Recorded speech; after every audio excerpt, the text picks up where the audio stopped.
የግል መረጃው በሃከሮች እጅ እንዳይወድቅ ስጋት አለዎት?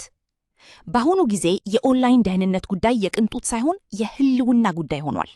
ስልኮ፣ ባንኮ እና የማህበራዊ ሚዲያ አካውንቶቹ ደህንነታቸው የተጠበቀ መሆኑን እንዴት ያውቃሉ? አዲስ ጂፒቲ አካዳሚ ለዚህ መፍትሄ ይዘውላችሁ መጥቷል። ማንኛውም ሰው ሊረዳው በሚችል መልኩ የተዘጋጀ የሳይበር ሴኩሪቲ ወይም ሳይበር ሴኩሪቲ ኮርስ በነፃ አቅርበናል። ለምን ይህን ኮርስ መውሰድ አለቦት? 1. ኦንላይን ላይ ራሳቸውን እንዴት እንደሚከላከሉ ይማራሉ። 2. ከታዋቂው አዲስ ጂፒቲ አካዳሚ ዕውቀት ይሸምታሉ። 3. ያለምንም ክፍያ ወይም በነፃ የተሟላ ዕውቀት ያገኛሉ። ያስታውሱ፣ ይህ የነፃ ዕድል የሚቆየው ለተወሰኑ ቀናት ብቻ ነው። ዕድሉ ሳያመልጣውት አሁኑኑ ተመዝገቡ። ለመመዝገብ academy.addisgpt.com ዛሬውኑ ይጎብኙ።